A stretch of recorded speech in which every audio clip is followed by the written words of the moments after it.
ሩታዬን በከባዱ አስለቅሰዋታል ቡዜና አብርሽ። ልጁን አላየንም፣ እኛ አልወሰንም፣ ድራማሽን አቁሚ፣ ድራማ እየሰራሽ ነው እያሏት ይገኛሉ ማለት ነው። እና በእውነት በጣም ነው የሚያሳዝነው። በህፃን ልጅ ላይ ይሄን ያህል ሽቀላ እየሸቀላችሁ ከሆነ በጣም ያሳፍራል። መቼም ልጇ ሳይጠፋባት ልጄ ጠፋብኝ ተሰረቀብኝ ብላ ሩታ አታለቅስም ማለት ነው። እና በአንድ ልጇ ደግሞ አትደራደርም።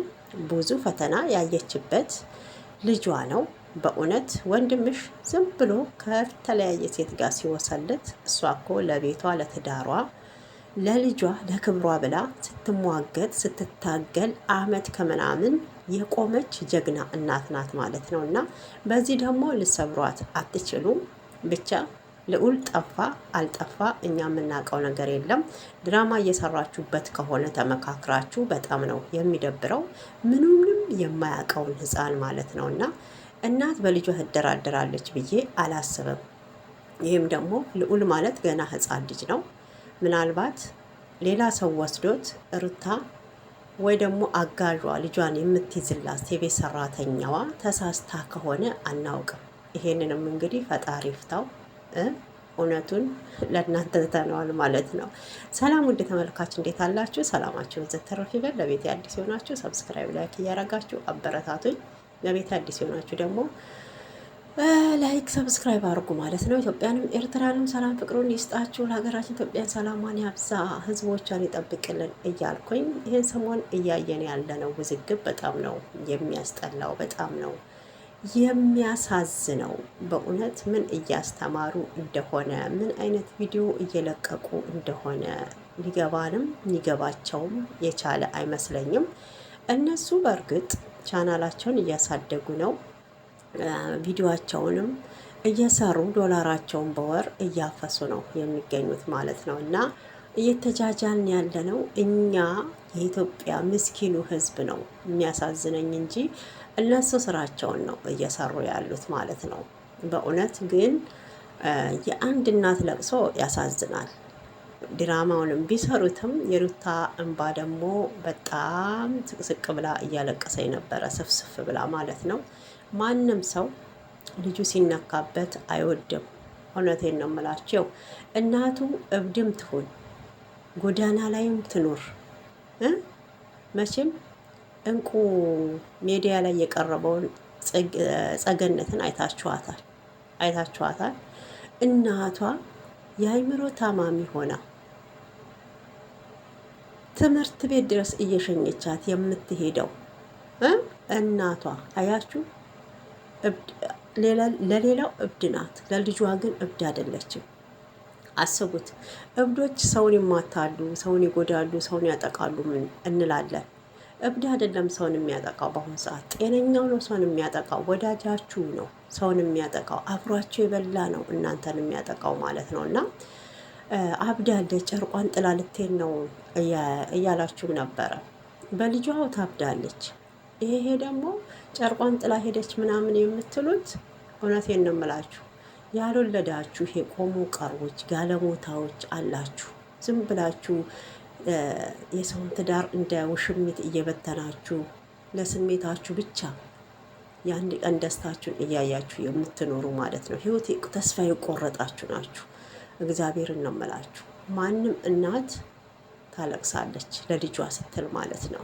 ልዑል ደግሞ ገና ነው፣ ትልቅ ጎረምሳ አይደለም ወይ 18 ዓመት ልጅ አይደለም፣ የ20 40 ዓመት የሚሆን እውነቴን ነው የምላችሁ ህፃን ልጅ ነው ለእናቱ ማለት ነው። እና ልዑል ደግሞ እንግዲህ ገና ወደ 1 ዓመት እየሄደ ነው። የት ሄደሽ? ሰራተኛዋ ቡዜ አስፈራርታት እንደወሰደችው ተተናገረች። የት ሄደ? ሰራተኛዋን አቅርቢያትና እውነቱ ይውጣ ብለዋታል ማለት ነው። ግን ወደ ህግ እንሄዳለን ብላ ስትለው ለምን አብርሃም ተነጋግረን እናውራ ነይ ቡዜ ልዑል ያለበትን ቦታ ታውቃለች አምጥታለች ብሎ አታለው ለምን ጠሯት? ይሄ አንደኛ ስህተትና ጥፋት እንደሆነ አይቼባቸዋለሁ ማለት ነው። እንደሚባለውም ቡዜ ልጁን ህፃኑን ታልወሰደች ህፃኑ የት ሄደ ማለት ነው። ሩታ አውቃ ደብቃው ይሆን? ይህንን ፈጣሪ ፍታው። እኛ የምናውቀው ጉዳይ የለም። እኛ አስተያየትም ሆነ ሀሳብ መስጠት የምንችለው በተለቀቀው ቪዲዮ ላይ ብቻ ነው ማለት ነው። ይህን ያህል ደግሞ ሩታን ማስለቀሱ እኔ ተገቢ ነው ብዬ አላስብም። ቡዜም ተረጋግተሽ ማውራት አለብሽ። ቢያንስ ልጇ ነው የጠፋባት። አንቺም ውሰጂ፣ ከአንቺ ጀርባ ያሉ ሰዎችም ይውሰዱ። ምናልባት ከሩታ ጎን ያሉ የራሷ ወዳጆቿም ይውሰዱ። የሚታወቀው ጉዳይ የለም። ምናልባት ሰራተኛዋ መለየት አቅቷት ስህተት ተፈጥሮም ሊሆን ይችላል ማለት ነው። ልጁ ተጠፋ፣ ሶሻል ሚዲያ ላይ መታችሁ አምጣ አምጪ ድራማ ነው ከምትሉ ትላልቅ ሰዎች ናችሁ። መቼም ቡዜ ትልቅ ነሽ፣ አስታራቂ ነሽ። እንደ ሀገር ሽማግሌ እንደ ሀገር እንትን እንውሰድሽ። እንደዛ ቢሆን እዚህ ጋር መተሽ ያን ሁሉ አፍላፊ አትለፋለፊ ከሩታ ጋር ማለት ነው። አንቺና ሩታ እንደማትግባቡ ጠንቅቀሽ ታውቂዋለሽ። ሩታ ለምንድን ነው አንቺ ላይ የምትጠላሽ? በጣም መልካም ነገር ያረግሽ መስሎሽ ሩታን እየቀበርሽ ስላለሽ፣ ሴራሽን ስለምታውቅብሽ፣ ምን እየጠነሰሽ እንደሆነ ስለምታውቅብሽ በቃላት ከአንቺ ጋር አትግባቡ። እንደውም ዴቭ ይሻላታል ከአንቺ ማለት ነው፣ ማስረዳት ይችላል። ቡዜ በጣም እየጮኸች ነው የምታስረዳው በዛን ሰዓት። አሁን ሩታ ምንም ነገር ብትል እኔ አልፈርድባትም። እውነቴን ነው የምላችሁ። ልጇን ያጣችሁ ልጇ የት ሄደ ታዲያ? ተሰረቀ? ታግቶ ነው? ብር ለመቀበል ነው? የት ሄደ? እውነቱን አውጡላት፣ እውነቱን ንገሯት። እናንተም የምታውቁት ነገር ታለ አውቃም እሷ ደብቃ ተሆነ እውነቱ ይውጣ። ሁሉንም ነገር ሶሻል ሚዲያ ላይ አውጥታችሁ አይደብርም? በእውነት ነገ ይሄ ልጅ ሲያድግ ምንድን ነው ከዚህ ቪዲዮ የሚማረው? ነገስ አሁን የአንቺ ልጆች ይሄን ቪዲዮ ሲያዩ ምንድን ነው የሚመለከቱት? ቡዜ ራሱ ማለት ነው የሚሰራው ስራ ትክክል ነው ወይ? እዚህ ሶሻል ሚዲያ ላይ እየሰሩ ያሉት ማለት ነው። አንድ አመት ሙሉ እንዴት ይኸው ሄርሜላ እንኳን ወደ ሶሻል ሚዲያ ከመጣች 1 አመት ሞላት እያሉ እያሯሯጡ ነው ያሉት ማለት ነው። እና 1 አመት ሙሉ ጭቅጭቅ አይደብርም ወይ? በጣም ነው የሚያስጠላው። አሁን ላይ እንግዲህ እኔና ሄርሜላ አንድ ጋር ስለሆን ቅናት ነው እንደዛ እያረጋት ያለው እያለ ነው አብርሃም ማለት ነው። እውነቴን ነው። አሁን አንተ ሄርሜላን አፍቅርሃት ወዳሃት ሳይሆን ሩታን ለመበቀል ስትል ያረካው ነገር ነው። ነገ የሩታ እጣ ፋንታ ሄርሜላ ላይም ይመጣል። ይሄ ደግሞ የታወቀ ነው። እውነቴን ነው የምላችሁ። ለልጁ እናት ያልበጀ ለሌላ ሴት ይበጃል፣ ይጠቅማል ማለት ዘበት ነው። በእውነት ዘበትና ዘበት ነው ማለት ነው። ዛሬ ሩታ በየሶሻል ሚዲያ ያለቀሰችው በልጇ እንደዚህ ስፍስፍ ያለችው፣ ነገ ደግሞ ቀን ቆጥሮ ሄርሜላም የእሷ ጣፋንታ ሲደርሳት የሩታ ህመም ይገባታል። አሁን ላይ ለአብርሃም ፍቅር አሰጣጥ ስላላወቅሽ ነው። እንደውም ባል እንዴት እንደሚያዝ ፍቅር ከኔ ተማሪ እያለቻት ነበረ ማለት ነው። ይሄ እውነት እንዳይመስላችሁ አንዳንድ አላችሁ አንዳንድ ጅሉ ሴቶች ማለት ነው። እና እንዴት እንደሆነ ታውቃላችሁ ምን ማለት እንደፈለው። የራሷን በቤተሰብ በክብር አግብታ ነበረ ፍቅር መስጠት። የአንድን ህፃን ገና ተወልዶ ገና ሳይወለድ ሚስቱን አስረግዞ ያለን ወንድ ቀምቶ ፍቅር አሰጣጥ አትችይም ማለት ይሄ እውነቴን ነው ውርደት ነው። እሷ ግን ሩታን ያዋረደች መስሏት ነው። እራሷ ናት የተዋረደችው። ገብቷችኋል? ፍቅር አሰጣጥ ትዳር እንዴት እንደሆነ ህይወት እንዴት እንደሚመራ ለባል ምን ያህል ክብር እንደሚሰጥ በቤተሰብ በክብር ሽማግሌ ልኮ ያገባሽ ቀን በስነ ስርዓት ያኔ ፍቅር ስሰጪው እናያለን። ቪዲዮ እንዲህ እየሰራሽ ማለት ነው። አሁን ላይ ግን የሰው ባል ቀምቶ ፍቅር እንዴት እንደሚሰጥ አንቺ አታውቂም ለሚለው ራስሽን በራስሽ እያዋረድሽ ነው። በራስሽ ምላስ ለራስሽ እየመሰከርሽ ነው ያለሽው ማለት ነው። ይሄ ብልግናሽን ነው የሚያሳየው። ምን ያህል ሴሰኝነትሽን ነው የሚያሳየው። ሄርሜላ በፍቅር አሸነፈች እያላችሁ ነው። ምንም ፍቅር አይደለም። የሴትነት ክብሯን ጥላ ፍቅር ነው ብትሉኝ እኔ አይገባኝም ማለት ነው። ነገ እሷም ሰማሪዋን ስታስር ገብቷቸዋል። ዛሬ ላይ ምንም ስለሌላት ነው ሄርሜላም እንደዛ እየሆነች አለችው። ያኔ ነገሮች ይገቧታል። በደንብ ይገባታል ማለት ነው። ሩታ ደግሞ ለልጇ ማታንስም ለራሷ ማታንስም። እውነት አሁን ሄርሜላና ሩታ አንድ ናቸው። ሄርሜላ ሩታን እኮ ብትወልዳት ታደርሳታለች። በነገራችን ማለት ነው እድሜ ለሜካፕ እድሜ ለዊግና ለሜካፕ እሱ ነው ያሳመራቸው። እስቲ ያለ ሜካፕ እንደው ኑና እስኪ እንያችሁ እስኪ እንያችሁ። እውነቴን እኮ ነው። እድሜ ለዱቄት ሜካፕ ባይኖር እኮ በቃ ካሜራ ፊት አትቀርቡ። እስቲ አንድ ቀን ያለ ሜካፕ መጥተው ያውቃሉ? አስቡት። በፊት ሩታን ያለ ሜካፕ እናውቃታለን። ሄርሜላን ያለ ሜካፕ አይተናት አናውቅም፣ የሕፃንነት ፎቶዋን በስተቀር። ጋይስ የራሳችን በራሳችን አንወሻሻ፣ እንሸዋወድ እና ሩታዬ የልዑልዬ እናት የሚዲያው መሪ አይዞሽ የኛ ጀግና፣ ይህም ቀን ያልፋል። ለአንቺም ክብር፣ ለልጅሽም ክብር፣ ለቤተሰቦችሽም ክብር የሚሰጥ ባል ይመጣል። እውነቴን ነው። ህይወት ይቀጥላል ማለት ነው እና ዛሬ ላይ እያሾፋችሁ ያላችሁት አገር ለቀቅ ታልሄድክ ሩታ አትተውክም፣ ብን ብለክ መሄድ አለብክ እያለች ነበረ ቡዜ ማለት ነው።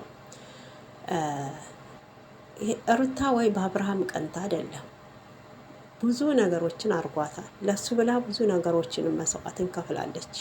ይሄ ደግሞ እውነቴን ነው የኢትዮጵያ ሕዝብ የሚመሰከር ነው የሚፈርድ ነው። ሩታ ያው በጣም ኃይለኛ ስለሆነች ነው። ያቺ ደግሞ አዲሱ ሽሚትም ናት፣ አዲስም ምራት ናት። እንዴት አድርጋ ወደ እነሱ ልብ መግባት እንዳለባት ጠንቅቃ ስለምታውቅ ተቅለስልሳ ነው የምትሄደው ማለት ነው። እና ክብሩን ያጣው ወንድምሽ ነው። በነገራችን ባለጌ ወንድምሽ ነው፣ ሴሰኛው ወንድምሽ ነው። ክብር የሌለው ምንም ነገር ስታረግ ለእኔ ታማክረኛለች እያለ ደግሞ ደረቱን ነፍቶ ይናገራል ማለት ነው። እና ድግምት ታደረገችበት እያላችሁ ያኔ ስታሯሩጥ የነበረው ራሱ ምንም ድግምት ሳይደረግበት ያን ሁሉ ዘዴ ስታረግ የነበረው አብርሃምን ከሩታ አርቀሽ ሄርሜላ ጋር ለማድረግ ነበረ። አሁን እኔና ሄርሜላ አንድ ጋር ስለሆን ቅናት ይዟት ነው። እሱ ነው እንደዛ እያረጋት ያለው። ሌላ ሴራ እያሴረችብን ነው። ከእናንተ በላይ እውነት ሴራ የሚያሴር አለ? ከእናንተ በላይ ቡዜን ብትሆኝ እኮ ሩታ እኮ እውነቴን ነው እንጀራን የከፈተችልሽ። በቻናልሽ እኮ በወር ባታገኝ በ2 ወር እኮ ዶላር እየከፈለሽ ነው አደል እንዴ? እስቲ ሩታ ያለችበት ቪዲዮ እና ሩታ የሌለችበትን ቪዲዮ ልብ ብላችሁ ተመልከቱ። ምን ያህል ቪዋቸው እንደሚጨምር ምን ያህል ቪዋቸው እንደሚያንስ ማለት ነው። ለሁላችሁም ቡታጅራ ልጆች እንጀራን የከፈተችላችሁ ለእያንዳንዳችሁ ለእውነትና ለእውነት የቆመ ኤፍሬም ብቻ ነው። በቃ ኤፍሬም ብቻና ብቻ ነው። ሌሎቻችሁ በጣም አስመሳይ እስስቶች ናችሁ። ሩታ እኮ ስትጋፈጥ የነበረው ብቻዋን ነበረ። ማታ ግን ኖቤል ስላለ እኔ በጣም ደስ ብሎኛል። ከዚህ በፊት ኖቤልና አቡሽን በጣም ነበር የምጠላቸው። ግን ይሁን ብቻዋን ናት ብለው ነው እየተጫወተባት ያለው ይሄ ልጋጋ ማለት ነው። እሱም ወንድ ሆኖ አብርሃም እድሜ ብር ነው እንደዚህ ያሳመረክ። በእውነት እንዴ ውሻ እንኳን በጨዋት ልሰውም ነበረ። እንደው ፈጣሪ በፈጣሪ ስራ አታስገቡኝ፣ ይቅር ይበለኝ። በእውነት እድሜ ለብር እንዴ! ይሄ የሆነ ያህያ ለእንጨጭ ይዞ እውነት ደግሞ ወንድ ነኝ ብሎ ይላል እንዴ? ወንድነት ሴትን በመቀያየር ነው። ወንድነት የልጅክን እናት ሚስትክን አክብረክ ክብር ሰተክ በመኖር ነው። ረጅም ዓመት አያቶቻችን የኖሩት ተከባብረው ስለሚኖሩ ነው። የልጅ ልጅ አይተው ቅም አያት ሆነው ከዚህ ዓለም ያለፉት ክፋት አያቁ፣ ተንኮል አያቁ፣ መልካም ነገር ብቻ ነበር። አሁን ላይ የምናየው ነገር በሙሉ ስለ ክፋትና ስለ ተንኮል፣ ስለ ዝሙትና ስለ ሴሰኝነት። አንድ ነገር ለልጃችሁ መልካም ነገር እንኳን አስቀምጣችሁ እየሄዳችሁ አይደለም ማለት ነው። ሩታ ብዙ መስዋዕት እየከፈለች ነው ከልጇ ጋራ እና የዛሬ ቪዲዮ ይሄን ይመስል ነበረ። ተወደዳችሁት ላይክ፣ ሰብስክራይብ እያደረጋችሁ አበረታቱ። የራሳችሁን ሀሳብና አስተያየት ስጡ ማለት ነው የምፈልገው። እውነት ልጁ ይሰረቅም አይሰረቅም እውነቱን እነሱ ጋር ነው ያለው። እኛ በተለቀቀው ቪዲዮ አስተያየት ነው የምንሰጠው። እናንተም የራሳችሁን አስተያየት ስጡ ማለት ነው የምፈልገው። ሩታዬ እኔ አይዞሽ፣ ነገ ሌላ ቀን ነው፣ ልጅሽ ይገኛል። ምናልባት ስህተት ተፈጥሮ ሊሆን ይችላል፣ ሌላ ሰው ወስዶት። ቡዜ ካልወሰደች ምናልባት ሰራተኛሽንም መጠርጠር አለብሽ። እውነት ልዑል ጠፍቶ ከሆነ አንዳንድ ሰራተኛ እኮ ከአሰሪ ጋራ ወዳጅ መስሎ ከኋላ ምን እንደሚጠነሰስ አይታወቅም ማለት ነው። አብርሃም ደግሞ ስነ ስርዓት ልትይዝ ይገባል። እህትክንም ስነ ስርዓት አሲዛት። ባለጌ ለራሷ ልጆች ክብር ሳሰጥ በሰው ልጅ ላይ ፈራጭና ቆራጭ መሆን እየፈለገች ነው። እስከ ዛሬ ላረኩክ ነገር በጣም ይቅርታ ብላ ስትጠይቀው ነበረ ማለት ነው። ወንድምሽ መልካም ነገር እንደሰራ እንትን አትበዩ። መቼም እህቱ ነሽ። ከአንቺ መቼም ሩታ አትበልጥበትም፣ የታወቀ ነው። አንቺ ነሽ የምትበልጭበት። ስለዚህ ደግሞ አንድ ሴትን ማስለቀስ እንደኔ ከሆነ አግባብ ነው ብዬ አላስብም። ነውርም ነው። እናትም ነች። ምንም ቢሆን መልካም ነገርን፣ ክፉ ደግን፣ ደስታንና ፍቅርን፣ ሀዘንን አብረው አሳልፈዋል። ያቺ ደብረ ዘይት ላይ አንድ ክፍል ቤት ተከራይታችሁ ቲማቲም ቆርጣችሁ የበላችሁትን እኮ እንዳትረሱት። ሰው እኮ የመጣበትን ስለረሳ፣ አብርሃም እኮ የመጣበትን የረሳው እግዚአብሔርን ነው የምላችሁ። የመጣበትን ባይረሳማ ክብር ይኖረው ነበረ። ቢለያዩ እንኳን እውነቴን ነው ክብር ይኖረዋል። የልጁን እናት ያከብራል። ልጁን በስነ ስርዓት እየሄደ ትሬት ያደርጋል። እሱም የራሱን ህይወት ይቀጥላል። ግን የሚሰሩት ሴራ ትክክል ስላልሆነ ሩታም አብርሃምን ለመተው አልተወችም። እልህ ያዛት። በእውነት ሩታዬ አይዞሽ፣ አታልቅሽ። ለጠላቶችሽ አልቅሰሽ ሳይሆን ስቀሽ አሳያቸው። ከዚህ በላይ ጀግንነትሽን ልታሳያቸው ይገባል። ውድቀትሽን ልታሳያቸው አይገባም። ከፍታሽን ነው እንጂ ማሳየት ያለብሽ ብዬ ነው የማምነው። ነገ ጠዋት የሩታ ለቅሶ ሄርሜላ ላይ ይመጣል ብዬ አስባለሁ። በተረፈ እወዳችኋለሁ። መልካም ጊዜ